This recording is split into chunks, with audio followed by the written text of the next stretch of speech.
the long-standing history that has brought us to reside on the land, and to honor that history as we continue to welcome new families to these lands and work together towards reconciliation. I would also like to recognize our funders and partner organizations, the folks that are making this happen. The Government of New Brunswick and Working NB, the Atlantic Canada Opportunities Agency, the New Brunswick Business Council, the Association francophone des municipalités du Nouveau-Brunswick, the Conseil économique du Nouveau-Brunswick, Tech Impact, Dialogue NB, the Réseau en immigration francophone du Nouveau-Brunswick, the Coopérative de développement régional, the Human Rights Commission, the University of New Brunswick, the University of Moncton, NBCC, and CCNB. And for this particular virtual event, I would like to also thank the Charlotte County Multicultural Association, the Town of St. Stephen, the Town of St. George, the Village of Grand Manan, the Town of St. Andrews, Future St. Stephen, and the St. Stephen Area Chamber of Commerce, as well as the St. Andrews Chamber of Commerce. So, and finally, before I introduce our special speakers for today, I have the obligation to set some ground rules and mention some housekeeping items to ensure that we have a productive experience for everyone, including the audience. First, this event will have 3 parts: a presentation from our resident economist, David Campbell, followed by a brief Q&A, a panel, and a discussion period before we close. We want this event to mean something to you, so please engage with questions in the chat function within Zoom. As the facilitator, I'll be picking a few and asking them during the Q&A period, as well as the discussion period. But you also have a chance to ask questions yourselves in person. And to do that, please use the raise hand function. And I will mention your name and tell you when you can ask a question or share a comment. We ask that you keep your microphones on mute unless told to otherwise, to avoid any background noise or sound feedback. We also encourage you to turn on your camera. It's always nicer to see faces, and it makes for a more meaningful engagement. If we have any tech interruptions, and it's always a risk in doing something like this, please stay with us, but hopefully we'll be avoiding that today.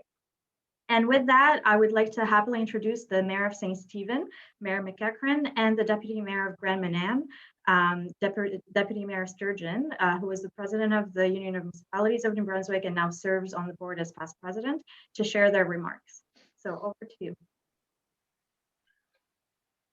Hello, everyone. Welcome to this Conversation 2.0 today. It's a much needed conversation, and I'm really glad to see all our local leaders and all the communities together discussing this important matter. So I'd like to welcome everyone and welcome Dave Campbell to Charlotte County, and thank you for his service that he's doing for us. Immigration for Charlotte County is a very important discussion, and it's much needed. We're dealing with issues with employees trying to find people to move here and have places for them to stay. It's been a lot of ongoing efforts. It's going to take people like us that are here, that where we are here, we understand the issue that we're into, but we need to get that out into the public, because the public don't quite, the average Joe citizen doesn't understand that this is a serious issue, and they need to hear it from us, the leaders of the community. So it's really great that we're all getting together and discussing this matter, and having Dave Campbell's presentation to help explain what kind of situation we are in and what we can do, and a plan of action. And I just like to encourage all the leaders here to let's take this plan of action and move forward, because it's much needed. So I thank you very much for coming, and thank you for putting this on. Thank you very much, Mayor McEachran. Now, Deputy Mayor Sturgeon, the screen is yours.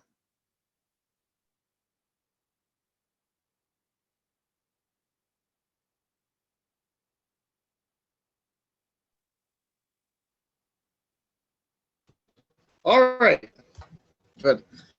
I am going to stop my video because it makes much better audio, as we have found earlier. So just give me a minute here. Okay.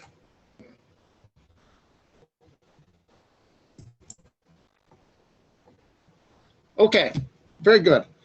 Well, first off, I want to say thank you for inviting me to speak today. It's I consider it quite an honor, really. And I'm so pleased to see so many turn out for this today. And it goes to show that,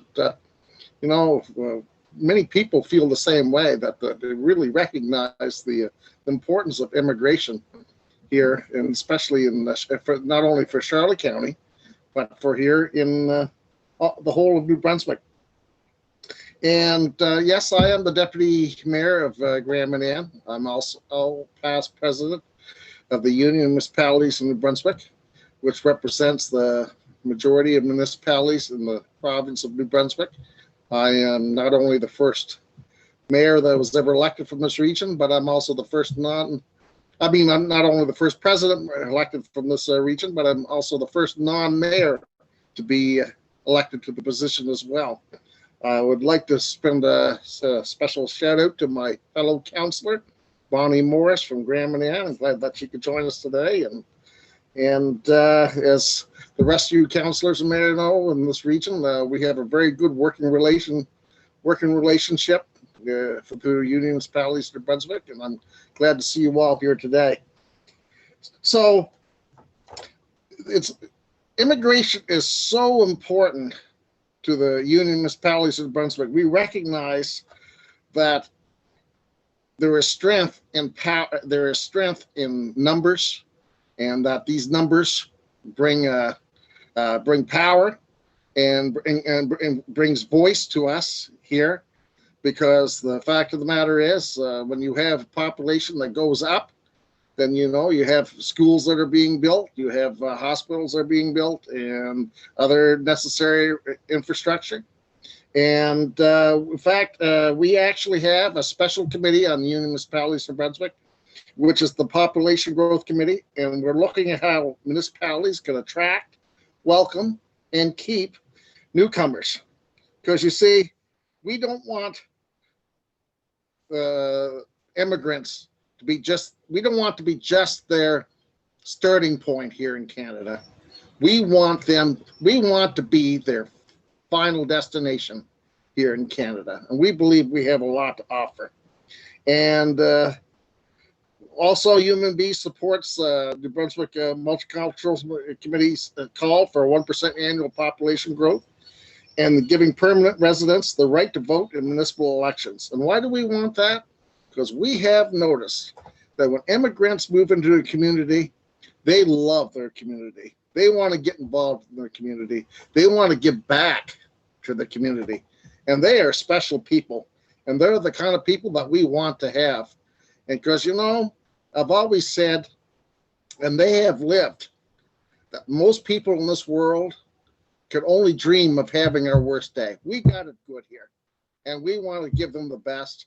And we want them to enjoy the best of their lives here, because we are richer by them staying here and being part of our community.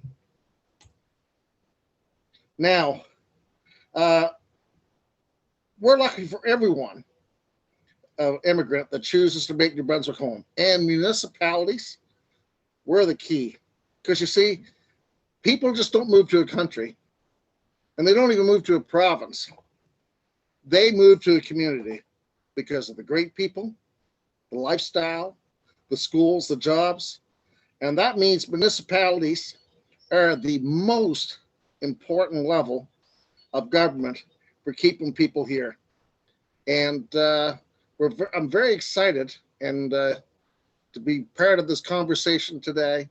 And like I said before, I know many of you personally, and I know those that I do know, and I have no doubt for all of you, that you share a passion for this part of New Brunswick and for your community, and you want to make things work. And we want to see what we can all do to attracting people and keeping people here. Thank you very much. Thank you very much, Deputy Mayor, and thank you, Mayor McEachern as well. Thank you both for being here with us today and for your leadership and your support. Now I would like to present one of the lead economists in the province, Mr. David Campbell.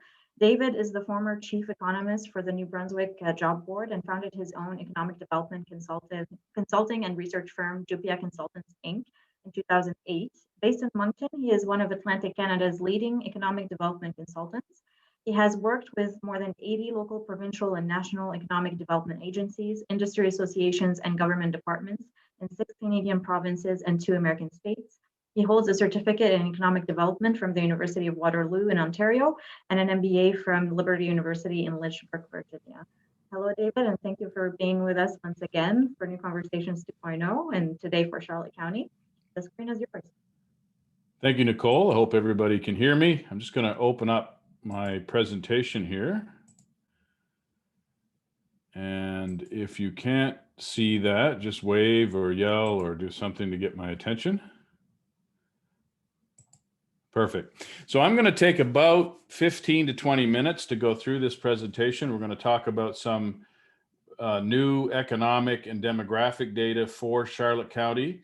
And then we have 3 different population forecasts for the county through 2040, from 2020 to 2040, 3 different scenarios that we're going to look at: the current trajectory, a population growth forecast that keeps the labor market at the current level, or the workforce at the current level, and then one scenario that actually projects growth in the workforce. And in all 3 scenarios, we're going to talk about what kind of population growth we would need to see in Charlotte County. So I think it's going to be an exciting sort of look at potential future, the potential future in Charlotte County, and we can have a conversation after my presentation about what that might mean. And we're going to talk in a panel discussion and have some other good, lively conversation today. So the first thing I'm going to talk about is the demographic challenge. So this is building on the work we did back in 2018. So this is the population pyramid, what's called the population pyramid for New Brunswick and for Canada. And you can see here that we have a much higher share of our population now in the 55 and older age cohort compared to the rest of Canada. Canada's a little bit bulgy. It has a little bit more, you know, I was going to make some joke about the shape of Canada, but let's just say there's a lot more people in younger age cohorts as a share of total population than there is in New Brunswick. And by the way, that's largely in part of as a result of significant immigration over the past 15 and 20 years. Charlotte County specifically is aging faster than New Brunswick. So if you look at age, the population by age group, and you compare Charlotte County to the rest of the province, you can see there Charlotte County on your screen is in the red.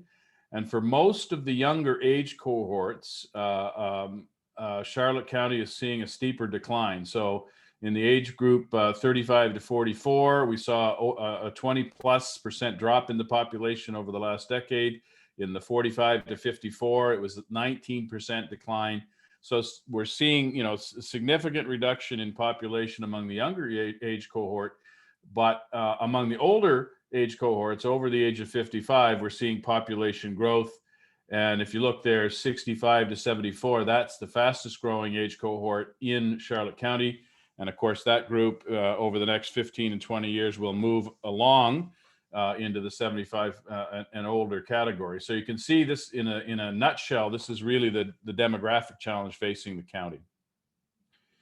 And so what we've seen over the past decade or so, going back actually to 2007, is that because we're seeing faster aging, it's actually putting downward pressure on economic growth. So as more and more people leave the workforce, as there's less and less young people joining the workforce, it's actually holding back our economic potential. Between 2007 and 2019, the average annual growth rate in the province was only about 0.5%. That's economic growth. And that compares to about 2% growth across the country. So very, very much a reduced economic impact, and that's very much related to the tightening and the shrinking of the population across the province. So some parts of the province have done better than others, but in general, as you can see here in the chart, our labor force actually shrunk between 2009 and 2019. In other words, there were less people in the labor force in 2019 than there were back in 2009, whereas across the country, the labor force grew by more than 10%. After that recession in 2008. So a strong growth rate in the labor force across the country led to a strong growth rate in the economy. and we didn't see the same situation here in New Brunswick. So this is one way to look at this. So this chart shows you just the trajectory of the population aged 15 and the population aged 65 in Charlotte County. So you can see the number of people 65 years old is rising rapidly, up from just 200 in 2001 to 500 now in 2020. And conversely, the number of people 15 years old has dropped from about 380 in 2001 down to under 250 now in 2020. So that's the sort of demographic again in a nutshell. Older population rising, younger population declining. And that's really driving the conversation about how do we have a sustainable workforce moving forward, and what will be the role of immigration and attracting newcomers to Charlotte County in the years ahead. So this is another one that's interesting. This is the population age 5 to 18 combined in Charlotte County. And you can see after many years of decline, it's actually sort of bottomed out and actually increased a bit. So this is the total population between the age of 5 and 18 in Charlotte County. Now, in the Moncton region, which is the access to the right here, you can see very strong growth in the population age 5 to 18. So this is a contrast between the two, but it is important to note that in recent years, the population age 5 to 18 is actually starting to increase across Charlotte County, which is really, really good news. So this is employment. Now this is for the entire economic region. So that picks up St. John and Charlotte County. But you can see here that we've seen a significant increase in public sector employment and a significant decrease in private sector employment. So this is a trend. Richard Sion, my colleague who's been doing this tour in the Francophone communities, has been studying this and has found that there's more pressure when you need more workers in healthcare and home care and other services to support the older population. It means less workers for other sectors of the economy. So we're seeing that pressure now, and that's another reason why we need to be finding ways to bring more people to our province to ensure the private sector has enough workers for the industry demand.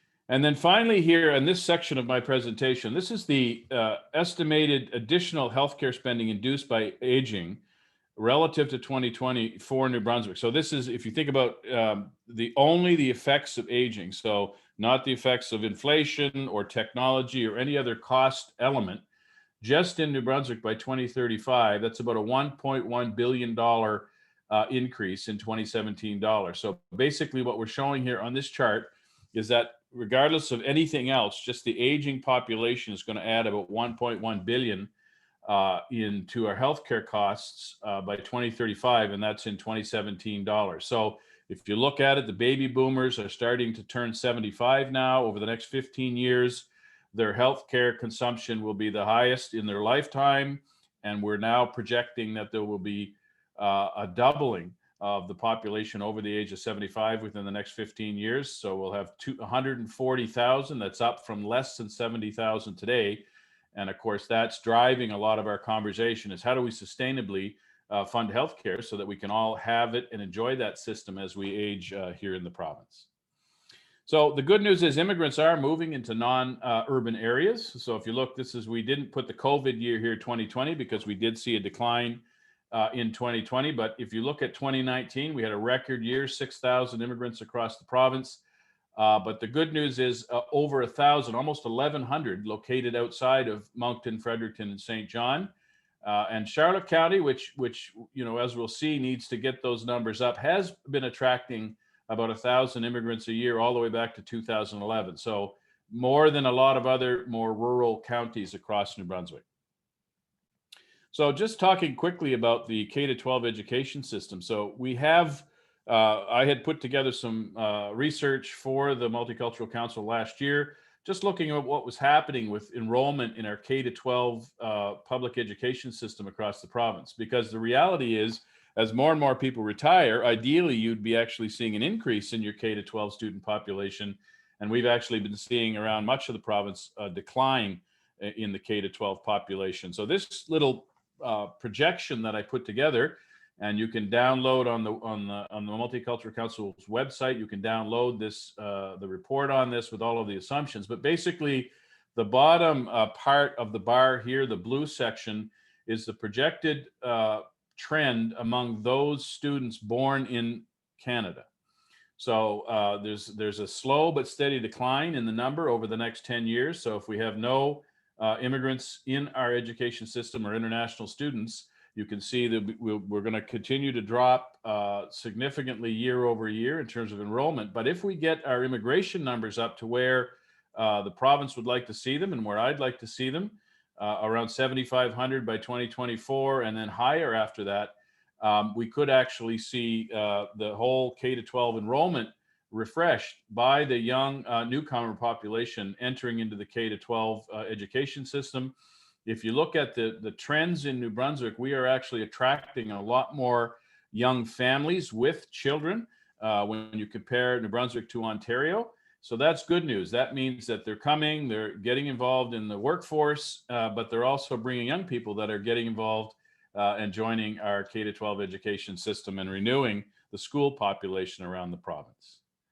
So let me talk now a little bit about Charlotte County's population growth projections. As I said earlier, I've got three scenarios that I want to show with you. But fundamentally, when we look at Charlotte County, why do we need to grow the population? And there's a number of reasons. The first is that we have many strategically important industries around fishing and aquaculture and manufacturing and tourism and services. And all of those industries require workers. And right now, many of those industries are feeling a tightening of their workforce and their ability to hire workers locally in the county.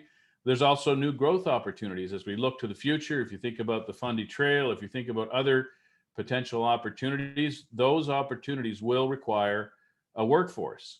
If you think about our entrepreneurial situation, over 40% of the entrepreneurs in Charlotte County are heading toward retirement. They're over the age of 55. We need to be able to renew that base of entrepreneurs in Charlotte County. There's over 1,000 employers located in all of the communities around Charlotte County. And there is a risk that many of these employers could leave if demand is not addressed. And many of them could actually move down the road to St. John, forcing residents of Charlotte County, if they want to access specific services, to then drive to an urban center to access those services. So these are the three scenarios, as I mentioned earlier. The current population trajectory, the population required to maintain the current size of the workforce, and the population growth needed to actually expand the workforce at an average annual rate of only 0.5%. We use the Statistics Canada population growth projections for the province because we don't have that data at the individual county or community level. So we use the provincial projections through 2040, and then we adjusted it to the specific situation in each of the 15 regions that we looked at around the province. So these are the three scenarios. So the first scenario is the current trajectory. So if we look at what's happening right now in Charlotte County, using the mix of population, the trend in population, the trend in migration, and so on, we're forecasting that on current trajectory, the population of the county will decline by about 7%. So right now it's actually growing. Many of the municipalities in the county are actually growing slowly. But because of the aging demographic, we feel that through 2040, based on a current trajectory, that we'll actually see a decline of about 7%. But the workforce, which is the population that's actually active in the workforce or working or looking for work, will decline by about 18% or about 2,300. So that's the sort of current state of things. If we don't change the trajectory, we can expect a fairly significant decline in the size of the workforce over the next 20 years. And again, as I said before, with the potential loss of export industries, and again, some businesses might move to St. John or some other urban center in the province to find workers.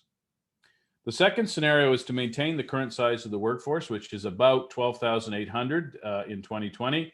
So in order to maintain this workforce size, we need to see population growth of about 11% or 3,000 on a net basis.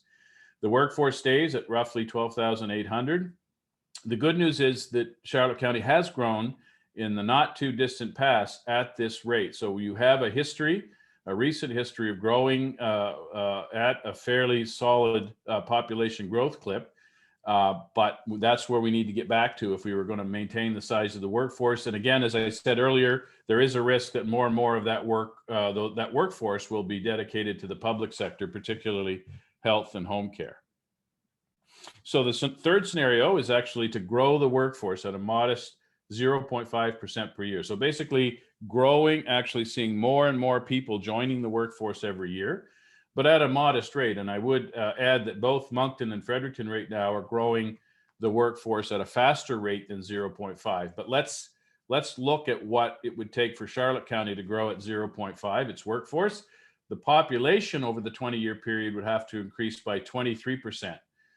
So a little more than 1% per year spread over the 20-year period, or about 6,000. And if that happened, the workforce would increase by about 1,300. So if we could get up to 1% plus population growth every year, that would allow the workforce to increase by 0.5% per year, or 10% over the 20-year period. And we did see that growth rate back in the 1970s, so it's not completely alien to Charlotte County. And if this happened, the region would have the workforce to meet the expected demand for local services and the workforce to grow new industries around natural resources or agriculture or other types of industries that could thrive in Charlotte County. So if the region wants to maintain the workforce or expand it over the next 20 years, it will have to see significant growth in the population.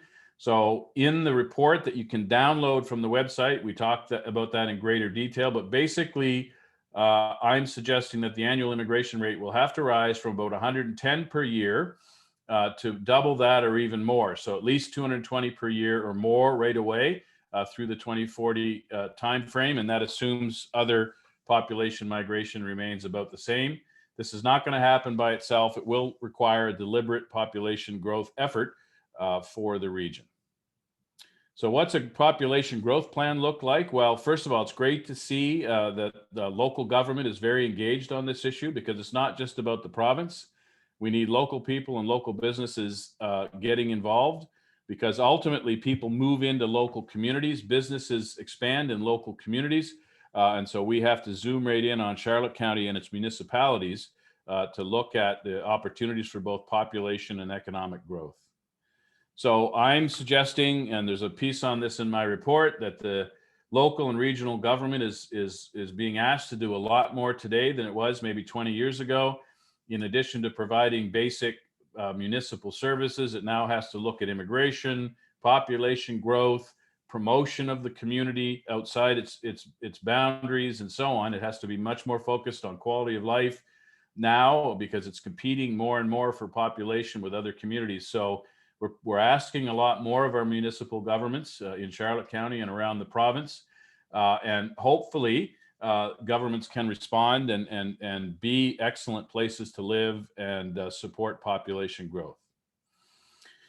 So just a couple of more slides here. One is that if you're going to grow the population, you have to be thinking more broadly. We talk about a business plan, but basically what we're talking about here is you have to understand what industries have the potential to grow in the future, what level of inward population you need, but also what are the barriers to attracting this new population. And the deputy mayor talked about housing earlier. This is critical, and Charlotte County does have a housing strategy that was developed last year, and it's a good one. If we can meet what was laid out in that plan, it would address our housing demand in Charlotte County. But other things like support infrastructure, language training, and other efforts to attract and retain newcomers to Charlotte County. So that's my presentation. It took 19 minutes. I've got a little timer here on the screen so I don't go over. And so I'm going to stop sharing my screen, and I think it's time for some questions, question period with Nadine, with Nicole. Yes, thank you very much, David.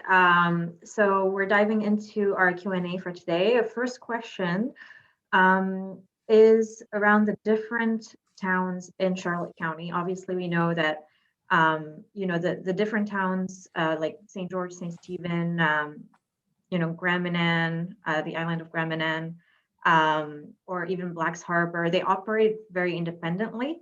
Could you maybe touch on some differences or similarities between them? Yeah, so there's a quite a mix. So if you think about St. Andrews and its tourism activity, and St. Stephen and its services, kind of a hub, and then some of the other communities, Grand Manan and others, more natural resources, fishing-based economies. So there is a very interesting mix of communities across Charlotte County. If you look at population growth in the last 5 years, St. Stephen, St. Andrews, St. George, and Grand Manan, for example, all increased population. Now, Blacks Harbor did see a slight decline, but those other four did actually see population growth, but it's not growing fast enough to offset this demographic challenge that we're facing, right? So we want our older population to remain in our communities and retire and have a good quality of life in our communities, but we need younger people to come in and fill the spots that are left in the workforce as older folks either leave the workforce or as business owners, they actually want to exit out of their business. We need young entrepreneurs and young workforce to join in Charlotte County. But there is no doubt there is considerable variation regardless of where you are in Charlotte County, and we need to make sure that our population growth and our workforce growth targets are tailored to the individual needs of the communities. Great, thank you very much, David.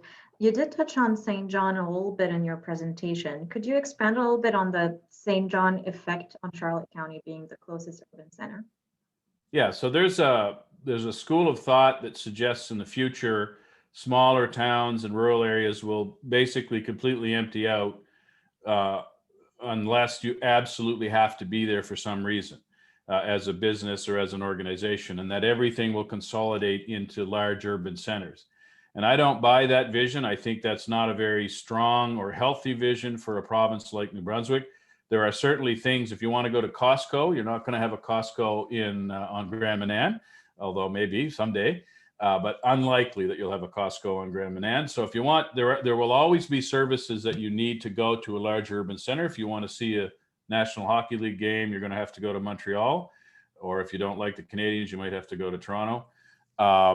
But the point I'm trying to make is that if there's a demand for services in the communities, if there's enough population to justify having a veterinarian or a physiotherapist or a dentist or whatever, it doesn't matter what that service is. If we don't have enough labor to meet that demand and people have to drive to a large urban center, it's not a good thing for those communities. It's not a healthy thing. And so I think moving forward, we need to make sure that those services in places like St. Stephen, St. Andrews, and elsewhere, if there's a demand for those services, they can be addressed in the local community. And then again, if I want to go to if I want to go see an opera, I might have to go to one of the bigger cities. Yeah, thank you. One question that also came through the chat referred to your comment around population growth back in the 70s. Could you expand why that happened? What caused it? So you had this situation where there was almost a baby boom. You had the number of people being born every year was significantly higher than the number of people passing away, and it's called natural population growth. So even if you didn't have anybody moving in and out, you had this natural population growth rate, in some cases of 2 to 3% every year, just from births. So that sort of waned in the 90s and disappeared in the 2000s. And now in Charlotte County, it's actually fairly negative, more deaths than births. So if we're going to grow the population moving forward, we need to now attract people from outside Charlotte County to live there. And then many of them will have children.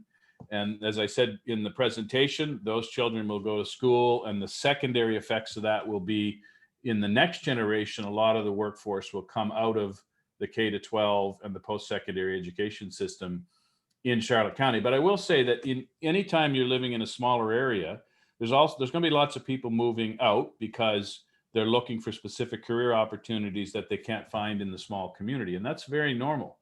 And what I've said is all you got to make sure is for every one that moves out, you need 1.5 moving in, and then you're fine. Right.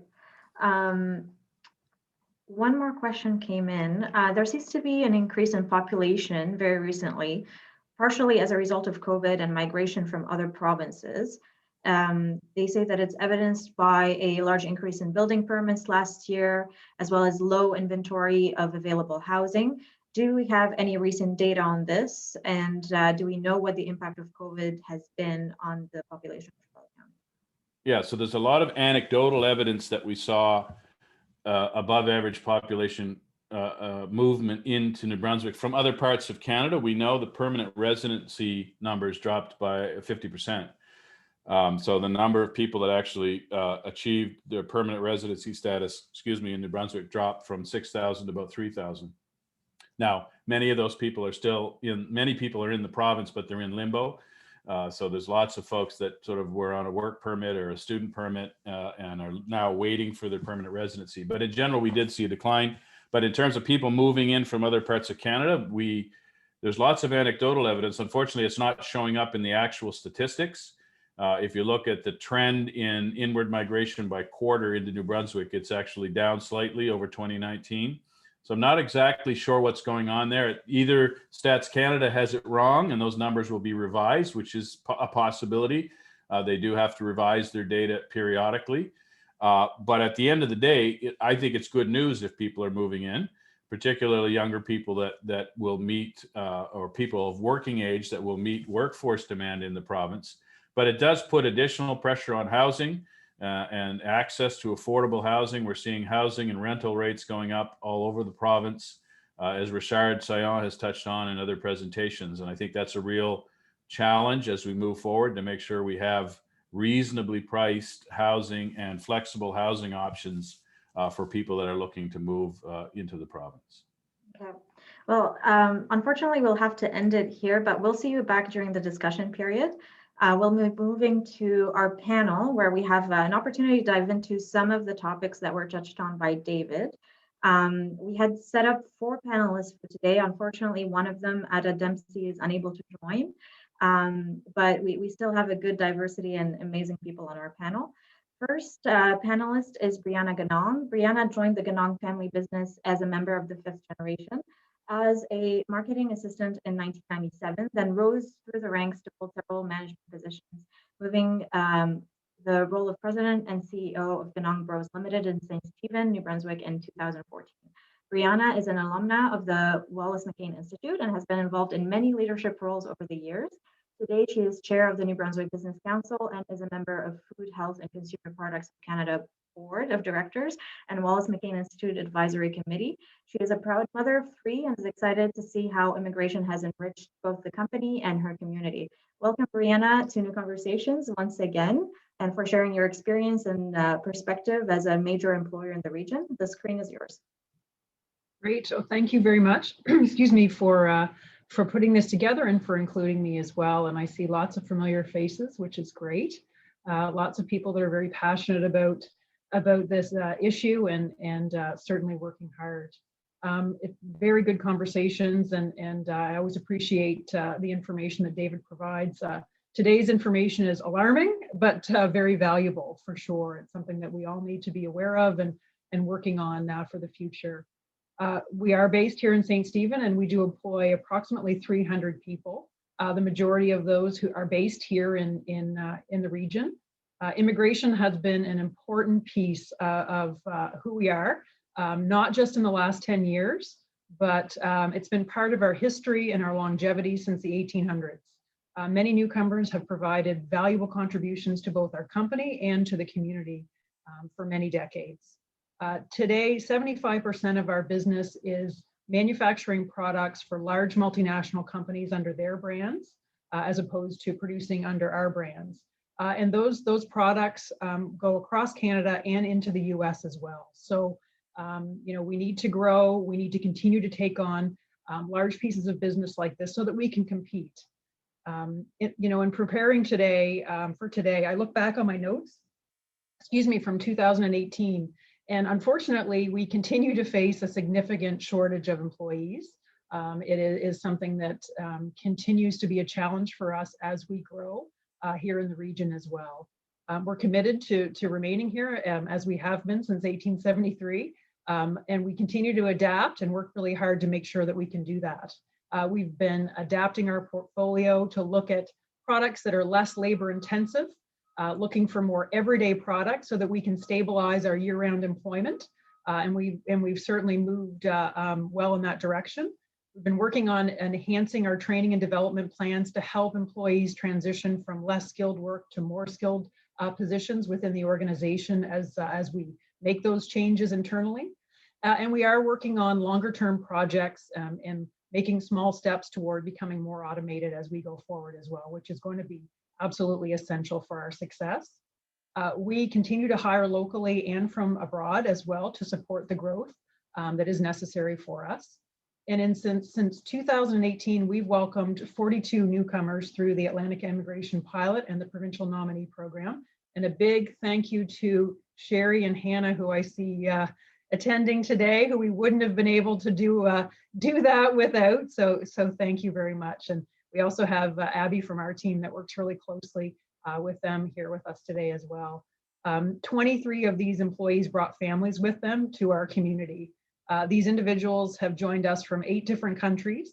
In addition, we welcomed others that were already in Canada, that were born in other countries to our team, both across our admin team and our operations teams, representing 12 different countries today. So that diversity is so wonderful for both our company and for our community as well.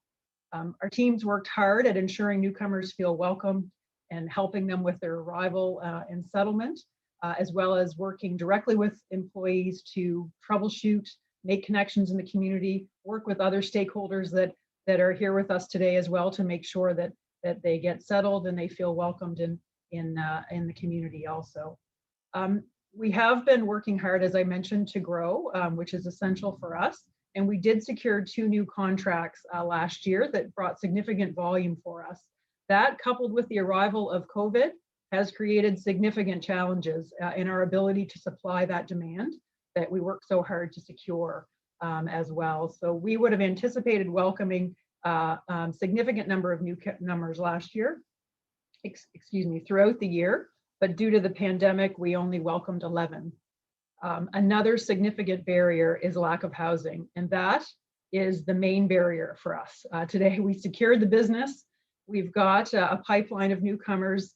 Sherry and her team have done a tremendous job. There are 70 individuals that are in a variety of stages of process of their immigration process abroad, but we have absolutely no housing for them as well.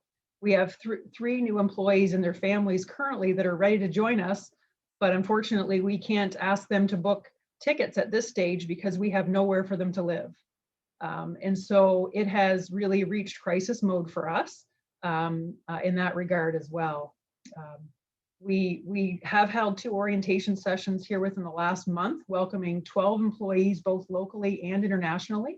And we really look forward to, in the coming months, welcoming more individuals, but finding places for them to live is becoming a real challenge for us.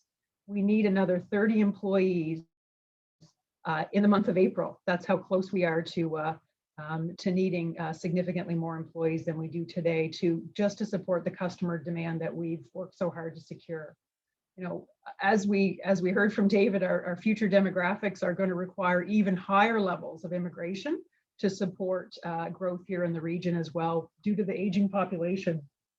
And as we continue to grow and welcome new employees, we are also seeing a significant number of long service employees retiring within our own workforce as well, very consistent with those comments as well.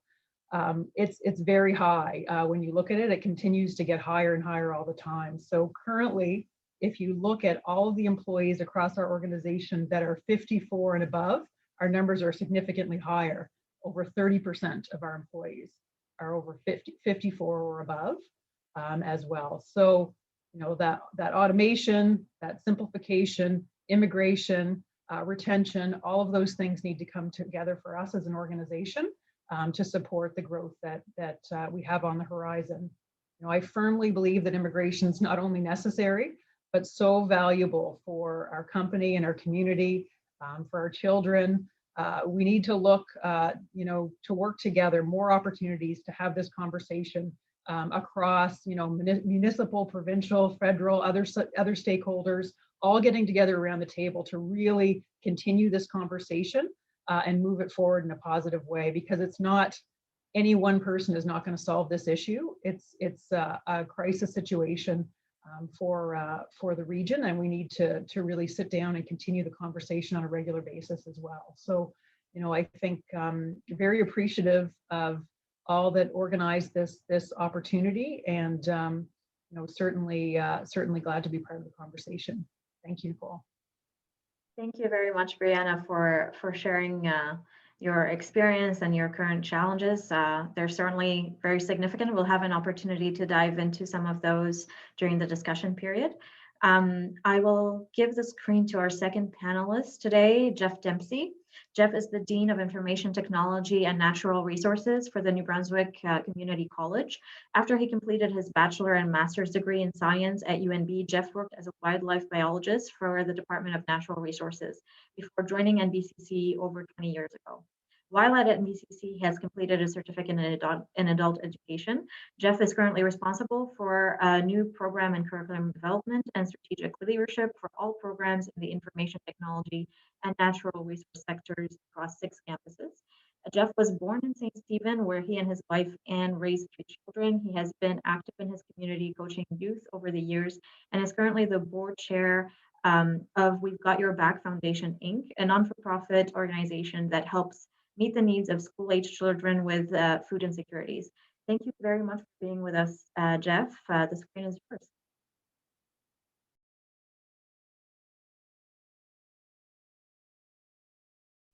You're on mute, Jeff.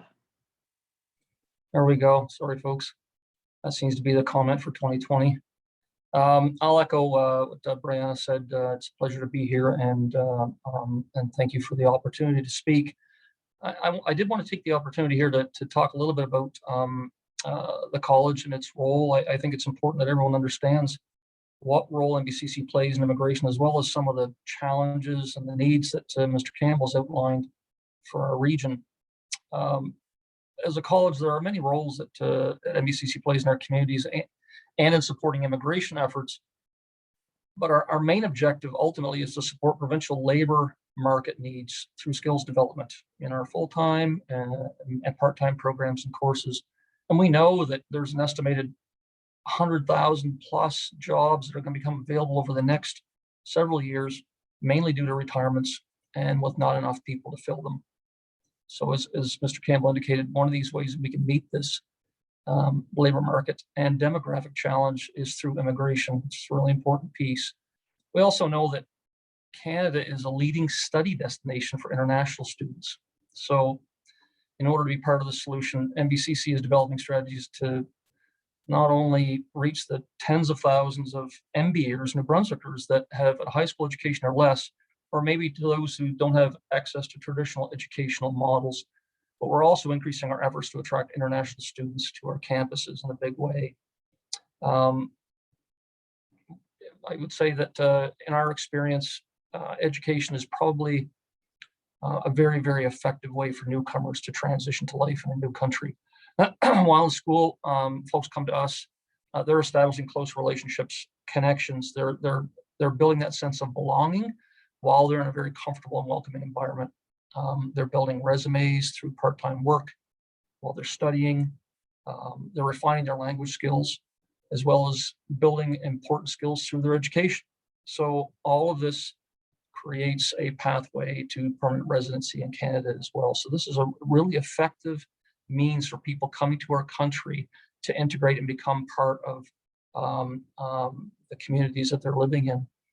And because of these efforts, international student enrollment at NBCC has increased 9-fold in the past 5 years, and they make up 20% of our entire population now. And those students represent 51 countries. So that's there's a significant growth in international student enrollment here at the college. And in St. Andrews specifically, our international enrollments have quadrupled over the past, not over the past 3 years, but over a 3-year period, from 8 students to 43 in 2019. And that represented about 16% of our student population at the campus. So, and we're going to continue these efforts to attract international students, of course, moving forward. But the pandemic has obviously had an impact on our ability to recruit for this past fall, 2020. but we're constantly tracking and navigating policies and guidelines affecting student mobility and trying to ensure that we get as many international students in our campuses as we can. So what have we learned over the past few years?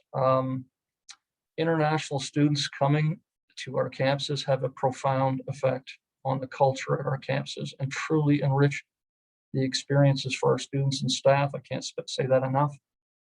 As well as in our St. Andrews community, specifically our region and our province.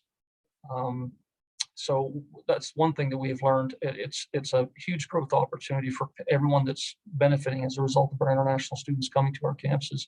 Part-time work, critical to students and offsetting costs of their education. Most people don't think about that, but many of them are planning to work. They can work up to 20 hours a week while as a student, and most of them are planning to work when they get here. And if those opportunities aren't afforded to them, it's very difficult. Postgraduate job opportunities in their area of study directly impacts whether or not they stay in our region. If we want people to stay here, then we need to have opportunities for them. We also know there's a big difference between one-year programs and two-year programs. Students are eligible for postgraduate work permits, and if they come and take a one-year program, they can stay graduation and work in Canada for 1 year. If they take a two-year program, they can stay in Canada and work for 3 years, which goes a long ways in assisting them in applying for and acquiring a permanent residency. So we've actually adopted our portfolio of programs over the past few years to try and incorporate more two-year programs, which had a big impact on our ability to increase our international student population. Many of international students want to stay in the province. Our stats show this, and as well in the community that they studied in specifically, if there's opportunities. So of course, there's a sense of belonging in their program and community that's critical and to a positive experience and will influence their decisions about where they settle down, etc. So what are some of the challenges that we've seen? Again, part-time work, that's critical, and the community needs to support that. That's really important. Housing, I'm going to echo what Brianna said, that is critical. It can inhibit attracting students to our regions, to our areas, to our campuses. Domestic students for that matter, let alone international students. Transportation, that's a challenge. Accessing surrounding communities and amenities, that's problematic to those who don't have their own transportation. And community support. We are so fortunate in St. Andrews where the campus is located. We've had a very long-standing, a very supportive relationship with the community. St. Andrews has always been very supportive of our students and our efforts. And the feedback we get from our international students is they love the campus, they love the community, and they love the region that they're a part of. It would be really nice to provide as many opportunities for us to keep them here once they finish with their education. So I see, Nicole, that you are on screen, so I will stop there. Thank you very much, Jeff. We'll be seeing you in a few minutes for the discussion period. We'll move to our last panelist, Jelly May Aviota. Jelly was born and raised in the Philippines, and she moved to Canada last August 2019. Accustomed to hardship, she is the eldest among her siblings, a family-oriented person. She managed to graduate during her college years in the Philippines because of an athletic and academic scholarship. She earned her bachelor's degree in tourism management at Arellano University in the Philippines, and currently is an international student at NBCC St. Andrews, where she is taking now a diploma in hotel and restaurant management. Her determination and hope to succeed are what make her very strong. She has her YouTube channel that shares her life in Canada as a student and gives helpful information to newcomers, especially for international students. Thank you so much for being with us, Jelly. The screen is yours. Thank you for the invitation as well. And yeah, so I'm here to just share with you the challenges I had in reality after I graduate, possibly. So when I first arrived in the small town of St. Andrews, I was, to be honest, surprised by its natural beauty. At the same time, I have this apprehension, will I be able to survive in this small town with no public transportation, no malls, no establishments open 24 hours, no housing available for rent? Since at that time when I arrived, it was August 2019, and that was summer season, and it was about to end. And then most of the owners of the house mostly use their homes for Airbnb and would always tell you that they're open for rental first week of September. Although at that time I have secured a job already and a place to stay at Algonquin Resort, still it's a different feeling if you found a place where you can call it home. because the place I live at the Algonquin Resort was their staff residence. And I was thankful as well for that 1 year I stayed there. But like what I said, living in a dormitory type is a different feeling, and have to follow certain rules and adjust as well. So looking for housing is the hardest part to achieve in this small town of St. Andrews. So to those arriving or watching right now, if you have friends coming here for studying or temporary workers, I strongly suggest looking for housing at least 3 months before your start intake or prior coming here, and start negotiating with the owners. Another thing is that I have mentioned there's no public transportation in this town. So I have heard before that a bus or a shuttle was operating before, but it stopped due to it's not profitable for the company, and it's only a few people taking or riding on it. So basically, I was walking, going to school from staff residence of Algonquin Resort to NBCC, and it almost takes me like 20 minutes walk. And if it's winter season, 30 minutes walk. And we are lucky enough with the community we have here in this town that welcomes you with open arms, very helpful, and willing to help one another. So there was a time it was raining so bad, and a guy named Bill happened to see us struggling walking with a strong wind and rain, and he gave us a ride going to school. And one thing as well is that our NBCC instructors and staff at the time, when they saw us walking as well during the winter season, slowly walking, we have like our heads down because it's extremely cold. Without any hesitation, they stop and always welcome us to give us a ride at school. So those are the moments that I'm thankful for this community that I didn't expect. And with that, I make sure that in exchange for that goodwill they are providing to us, I do my best as well to reciprocate that to the community. So basically, like my first year I spent here in St. Andrews was more of like walking, I guess. It was challenging, but you'll get used to it. So just now, recently, we have just buy an opportunity to buy bikes, and we're now using it to transport from home to school and groceries downtown. And another challenge that I had in this town was there's a limited job opportunity, especially in winter. So no business in town, meaning no source of income. Good thing is that the food bank is there to support us, and the multicultural organization as well by providing us helpful information on where to possibly apply. Although the challenging part of taking work opportunity outside of the small town of St. Andrews is the transportation. So now what worries me as an international graduate and soon to be graduating is that what will happen to me with this pandemic. I am expecting that I will not be able to work on the industry in line with the program I completed, because the reality now is that there are a lot of designated or prospective employers to sponsor you, but not all of them are willing to sponsor you because it's going to be costly as well on their part. Right. And yeah, with the pandemic, hospitality is the most affected industry. So I do hope that I will be able to land a job and achieve my permanent residency here in New Brunswick. And with all of this adversity I have been facing, I still believe that there's still hope to succeed. So to everyone as well who's watching right now, facing uncertainties and challenges, just keep the faith, trust God's process, and we'll get there. So thank you for the opportunity to speak and sharing part of my story today. Great, thank you so much, Jelly, for sharing your experience. And we have now the opportunity to actually dive into those experiences a bit more. So we're moving on to the discussion and Q&A, and it's an opportunity for everybody to ask their questions either in the chat or in person. Please don't shy away from chiming in person. So, and David and the other panelists, if you have questions for each other, really, this is the time, or if you have any reflections on what's already been said. I guess the first question right now is going to go to David. Obviously, housing is a big issue. We've heard it from Jeff, from Jelly, from Brianna, from others here today in the chat room. Is there strategies in other regions or provinces that we should be looking at? They mentioned that the Southwest New Brunswick Service Commission Housing Report clearly highlights that it's a major barrier, and we've heard it throughout this entire tour. So do you have any reflections on that, David? You're on mute, sorry. Okay.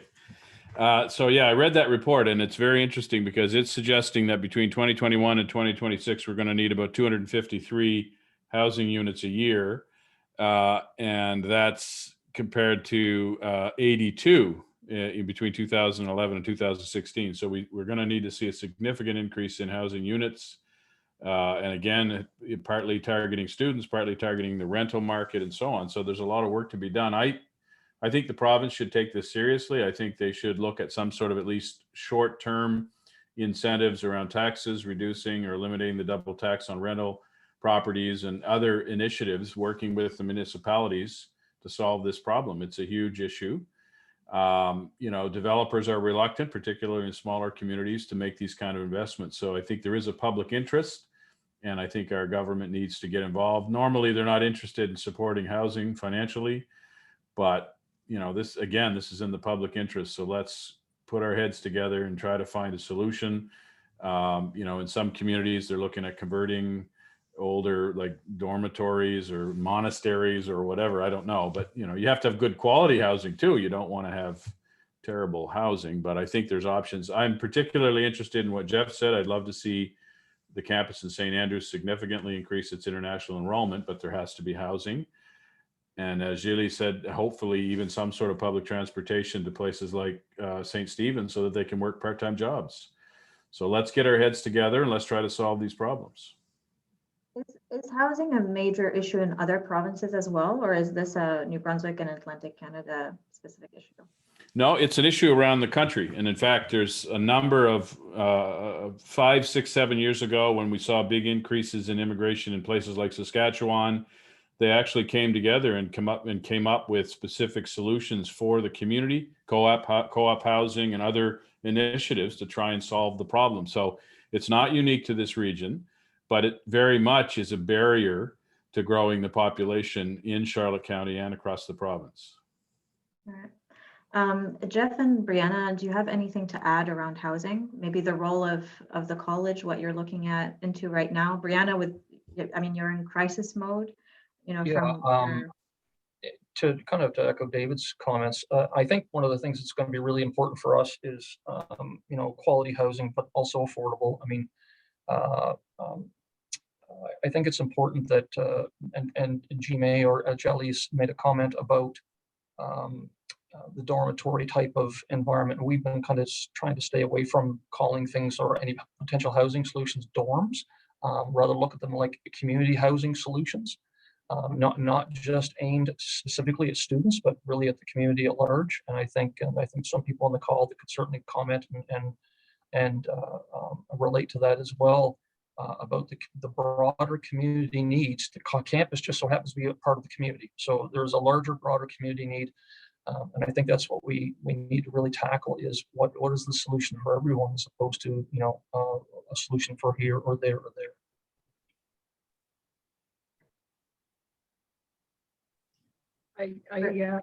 From a housing perspective, this has been a challenge for many years, and our teams, worked really closely with landlords and worked to find housing as we've been welcoming newcomers over the years.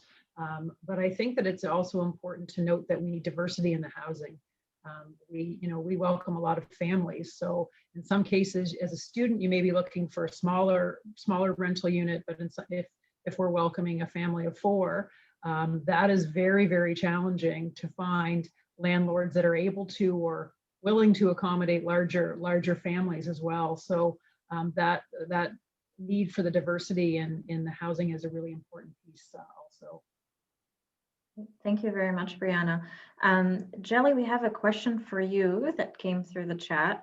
Do you think that more flexible transportation service would attract more international students to Charlotte County, the local colleges, and BCC? And how likely would students be to use this service? Yes. Thank you for that question. Transportation will really attract more international students in here, like availability to access to different cities, not just here in this town. Like, to be honest, I'm just kind of like not really stuck. I still really enjoyed here in St. Andrews, but in my staying here, I didn't get actually to travel and get to know more what the other cities do, and yeah, to see the places. So yeah, it will attract more international students to stay in here so that they could work as well to other places like in St. Stephen where there is Ganong or Cooks. So yeah, I would really agree. If transportation or transportation here in St. Andrews would be back. Great, thank you very much, Jelly. A question for David. Is there any, is there any understanding of the younger working age population reduction? If it is it like a matter of insufficient opportunity? What would make Charlotte County any more appealing to newcomers of the same age? So I there don't know. is, yeah, there is somewhat of a misalignment between the types of jobs on offer and maybe the types of jobs that some would like to have, right? So, and that's a general challenge with small communities. If I want to be a brain surgeon, I'm probably going to have to move out of St. Andrews to be a brain surgeon. So that's a small jurisdiction problem, no matter where you are in Canada. So our job is to make sure we are either through the local education system or by attracting, finding people that are interested in the jobs on offer in our communities and making sure we can fill labor market demand up and down the labor force. A lot of the jobs on offer right now, for example, even in a place like Charlotte County, are say part-time jobs or retail jobs that are not really of interest or not really good for immigration for a variety of reasons, mainly because it's very difficult to bring an immigrant in to work in a part-time job. But we still have to find ways to fill them. So sometimes if it's a second income or a teenage student and things like that, that they can fill those jobs in retail and other service industries. So it's another reason to double up on Jeff's enrollment at the college and to have more students to work in these retail and part-time jobs, although they're not all in St. Andrews. So then we got to figure out the transportation thing. I've been arguing for 5 or 6 years, we should look at some sort of rural Uber, some sort of ride sharing service. And I know they're doing a little bit of this in Ontario. I don't know why that would be so difficult. You would think there's lots of people driving around, right? Charlotte County, there's lots of people driving in out of St. John. Would they pick up somebody? I know there's liability issues. There's all the other issues. You'd still need some sort of service there that's respectable. But I do think rather than, buying a bus and having it sort of drive all over the county, maybe there is some sort of ride sharing solution moving forward. Thank you, David. A question for Brianna. What is your advice for employers that are looking to hire immigrants? Well, I think, first of all, it is a very positive thing for, as I said, for our company and our community. And I would say that working with a variety of partners is essential. And I mentioned Sherry and her team earlier, and drawing on those folks that have expertise that can really assist and know how to make sure that you understand how to work through the process, which can get very complicated, and make sure that you're well prepared as an organization to welcome those newcomers as well. So I think that is a really integral piece of the puzzle as well, to make sure that you're working with partners, stakeholders in your community, but also experts in the area that can really help walk you through the process would be a piece of advice that I would provide. Great, thank you, Brianna. A question for both, I guess, Jeff and David. Could you share some reflections around the role of NBCC? Yes, it's in St. Andrews, but how do you see its role for Charlotte County and in terms of growth? Well, that's a loaded question. I think one of the things that might be not a misconception, but I think it's because the campus is in St. Andrews, it might not be seen as kind of a regional or Charlotte County solution, I guess, or a resource, if you want to call it. And I think that's something that the other communities really need to kind of take advantage of us, I guess, if you want to put it that way. We do everything from community service work to applied research Of course, our programs, we do customized training for business solutions. We can do all kinds of things as a service and as a resource to our community. So I think it's really important people understand that. We're a multifaceted institution. It's not just about coming to the campus and taking courses. That's obviously a really important part of our business, but we have grown a lot and we do a lot more. The applied research elements and solving solutions for businesses that might have problems or prototyping or doing things that they might not have the resources and access to resources to be able to do things and explore things. We can actually get research grant money to actually support some of this stuff. And so I think it's important that as far as growth and opportunities, the communities need to kind of reach out.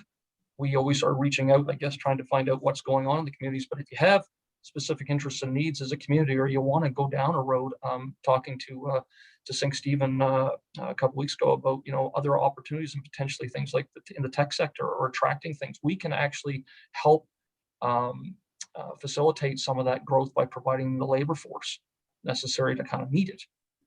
If there's an interest in a community, or if there's an attraction opportunity, we can sit at the table with those communities and say, yes, by the way, if you want to come to this community, we can ramp up training to support your needs if you do come. So there's all kinds of areas for opportunity, I think, in our region. And we have our sister campuses in St. John and Fredericton, Moncton, Miramichi, and Woodstock all can contribute and support. They're not necessarily all relegated to those areas. We can lean on each other. So we can ramp up and do it. Great, thank you so much, Jeff. David, do you have anything to add? Just to say that I think the community colleges across the province over the next 10 to 20 years are going to be far more important than they probably were 10 years ago. It's not to say 10 years ago they didn't have a huge role to play, but I think their role is going to be even more pronounced in the years ahead because of this issue of how Jeff articulated earlier, that they're kind of a soft landing for international folks looking to come to Canada. They can come, they can study, get a Canadian education, work on their language skills, get Canadian work experience, and kick the tires and see if they can handle Canadian winters. We appreciate Jilly's efforts walking on the street in February. It can be difficult. So it's a really good tool. Plus there's economic value. Right, every one of those international students is supporting about $25,000 worth of economic activity. So it's a win-win. And I just would say that if I was in St. Stephen or Grand Manan or anywhere else in Charlotte County, I would wrestle the brand away from St. Andrews, and I'd say this is a Charlotte County campus. And if you need part-time workers in certain sectors, I would go to the campus and see if there's students willing to work those jobs, no matter where you are in the county. I understand. Again, it comes back to transportation, but also what Jeff said around research and other support, custom training. Let's take advantage of that asset to make sure we can address our workforce needs in the future. Thank you, David. One question for Jelly. Through your YouTube channel and your networks, what questions do you usually get from potential international students or newcomers in the regions? What do you hear? What are the challenges, the things they want to know before coming? Mostly the accommodation and the transportation, because they heard that there's no public transportation here, and then I get sometimes a personal message from them or email, like how I was able to survive walking, and then what are the ways for to transport at least, or to go as well other cities. So I mentioned earlier too that with the opportunity of some of our friends, they gave us or they lend us their bikes, and we use it to transport for downtown and grocery in the independent and at school. And then if ever that we needed something from other cities like in St. John, here in this community, what I like the most is that they're really helpful, and we just request something, they'll just give us a ride right away. So those are the things that I share with my audiences as well in my channel, or to the people that watch my videos, to be aware, to be ready when you get here. And yeah, I always tell them that I do hope as well that when you get here, the government will um heard the issue or would notice this issue, and have this public transportation back as well, because in the next coming years there will be a lot of international coming here. So I'm hoping that the situation that I'm experiencing will not be experienced by the others too, yeah, in the future. Mhm. Thank you so much, Jelly. A question, I guess, for everyone today. Would reliable public transportation serve as a potential housing solution, given that it would give people, mobility, more flexibility? Any thoughts? Yeah, I mean, a transportation solution, I think something that would allow students to be able to move between communities. And like I said, to kind of access amenities. Not only that, I mean, I commute from St. Stephen to St. Andrews. It's a 20 to 25-minute drive. Many people who are in some like Moncton or St. John, it's nothing to drive 30 minutes to get to the campus, like as a student living anywhere potentially. So students could potentially live in our surrounding communities if there were an opportunity to live there, and that expands and relieves the housing crisis a bit. Not to say that it's any better in the other communities, but there could be, I guess you're broadening those opportunities. David, do you have anything to add? Yeah, I would just say I visited Cornwall, Ontario a couple of years ago before the pandemic, and they are having trouble meeting the demands of the transportation sector workforce in Cornwall. And so they're busing in immigrant workers from Montreal every day. It's not a solution. I mean, at the end of the day, you want people living in the community they work in, unless they choose specifically to live in a neighboring or, half an hour away. So I think we need to solve those twin issues of housing and transportation. But, the idea that if everybody lives in St. John and commutes down because there's a better transportation system to St. John, I don't think that's really the solution. The solution is to make sure you're addressing housing and transportation issues on the ground. But it is a small county. It's a very relatively short commute, as Jeff said, from St. Stephen to St. Andrews. So we should see, as much of that as possible. About the same from St. George as well, for that matter. Yeah. It's pretty well split down the middle. So. Jelly, do you have anything to add on that? Yeah, it's just about the public transportation that I'm going to add, because if we have that here available, that would save money for international students or for temporary workers as well, because not everyone who will come here and settle here would afford to buy right away a car. So that would save them at least and help them establish a little bit before buying a personal car. So yeah, I think public transportation will be really great for not just for us international, but for everyone as well, accessing to and travel to other places like in St. Stephen, at least the neighboring towns or municipalities, St. George. Yeah. Brianna, do you have anything to add as an employer who's bringing families in? Transportation, would it help you? I think that, we do have employees that travel to work today from McAdam, St. George, St. Andrews. We even have a number on our admin team that travel from St. John and Fredericton and all places in between, who have the ability to have that transportation on their own accord, or they carpool with coworkers or whatever the case may be.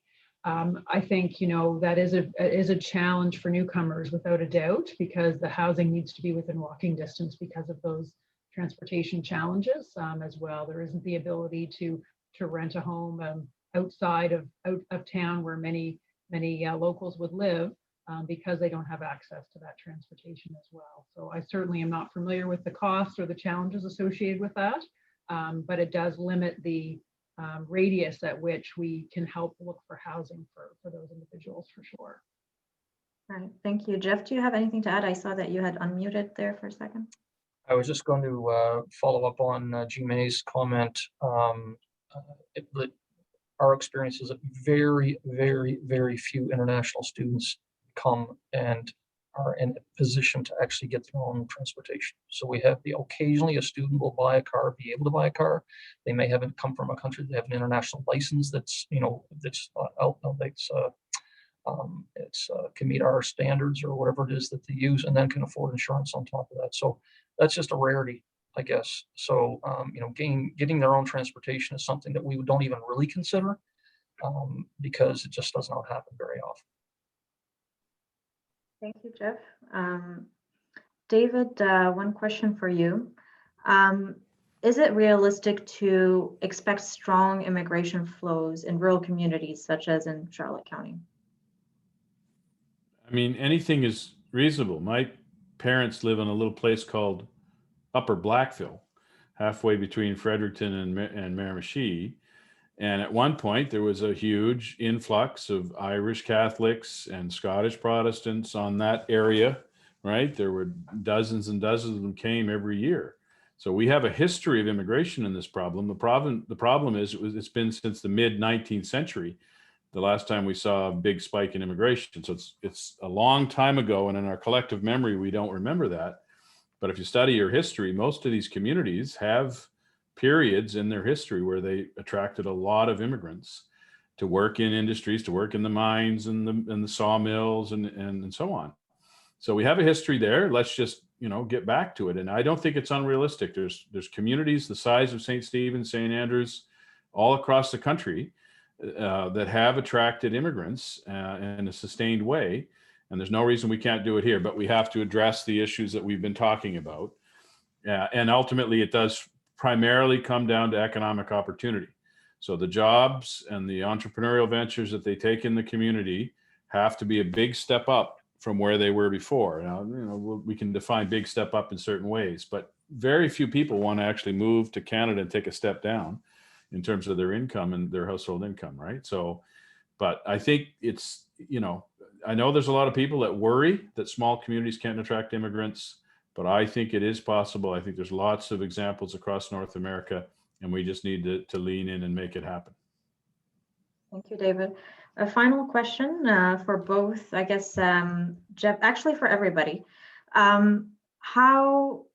What do you see as being the role of the community in that retention piece of newcomers? We have international students going to the college, and with Brianna, coming to work for Ganong, what should change in terms of or be improved in terms of community support for newcomers in the region? So maybe I'll start. I have talked with Kendall from Future St. Stephen. I think he's in this meeting. I think in the past, Future St. Stephen or somebody in St. Stephen, every newcomer that moved to St. Stephen got a visit. And I don't know if they got a basket of fruit or something, but they actually got a visit from somebody, a volunteer. And I think that kind of thing, smaller communities can do better than large communities. That's hard to do in a place like St. John, but it should be easier to do. You're only talking about in any given year, maybe 20 or 30 people in a place like St. Stephen, or maybe 100 even in a good year, a very good year. So you should be able to have a much more personal interaction with newcomers, not in a pushy or, kind of nosy way, like, what are you doing here? But just welcoming them to the community, welcome wagon, how can we help you? How can we support you? Making sure that churches and civic groups and other types of organizations that are membership based are open to immigrants and encouraging immigrants to join them. And then once you start to get that kind of integration, they start to put down roots, there's a better chance that they'll remain long-term in the community. Thank you, David. Kendall, do you want to maybe turn on your mic and add to what David said?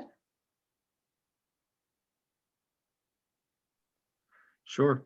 It's something we've been thinking about a lot, and it's actually something Future St. Stephen is working on right now to put together some form of welcome system. We're in the early stages of trying to get that going, and acknowledging that the Multicultural Association has already been doing work on this as well. So we want to see how do we integrate those efforts, right? They usually are only allowed to do that to clients specifically who access the Multicultural Association. So how do we blend over what they can do and what we can do, and make our communities welcoming and like David said, we have to help them grow roots here. If they don't grow roots here, they'll wash away in the next wave, right? So transportation has to do with that, the type of housing. I guess the short story to me is there's a lot of work to do as communities to keep welcoming new people here. It can't be a side topic. It can't be something that someone else is going to get around to. We really all have to think about it, because there's probably at least 10 to 12 ways that the welcoming is required. So to think of ourselves as welcoming communities and be like, what are all the ways that involves? And that we actually want someone not to just move here, but stay. Moving is easy, actually. As hard as moving is, it's easy compared to staying. So I think about this a lot. Those are a couple of my thoughts. Thank you, Kendall, and thank you for taking on, you know, the mic, even though you weren't told that you would be speaking today. I'm gonna throw someone else also under the bus, maybe Seren Nathan from the Multicultural Association. Do you have any reflections before I give the mic back to Jeff, Brianna, and Jelly? Sure, thank you. First and foremost, thank you, Nicole. Nicole's the one who has really been organizing all of this. If it wasn't for Nicole, this would not have taken place. So first, thank you so much, Nicole. You've thanked everybody else, but thank you. The discussion's been amazing. Housing is the biggest issue. Jeff knows that he has a new session starting April 1. The Multicultural Association is receiving calls from students in China going, I have to start school April 1. It is now March 11th. Where do I live? Because we are now coming into tourist season and all our house owners are going, no, we're turning into Airbnb this month. So I think it's mixed emotions because we don't know what to do. We're basically telling them, if you don't have a place to live, rethink catching a flight, because there's no point coming here because you won't have a place to live. So these are some very real things we have to think of. But we do welcome everyone right now with a care package. If you're coming in from another country, you immediately get a care package. Ganongs is one of our lots of clients we get from there. We work with them.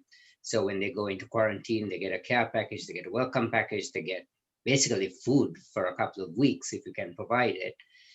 So all of those, that first experience, we really try to make it as well and as good, especially during this time of COVID. So if you can connect to the community that way, you will stay. Yes, we don't have transport. Jilly is right, we don't. But there are other things that we can afford. And so we try to do that. So we work together. If you know of a newcomer coming in, please let us know. I see Leslie LeBlanc on the call. There are lots of people coming into Passamaquoddy Lodge to work there because we need nurses desperately. So we have been in touch with them as well. So if you have someone coming in, let us know. We can take care of them for the 14-day quarantine. That's something we have now slowly been able to, through private funding at that, we have been able to pull off. So much appreciate that. And yeah, thank you to everyone who participated. Thank you to everyone who bore with the multiple email reminders and everything else that may have come from me or from people I bugged to send them out. So yeah, I'll leave it at that. Thank you so much, Seren. Jeff, would you like to add anything around that community?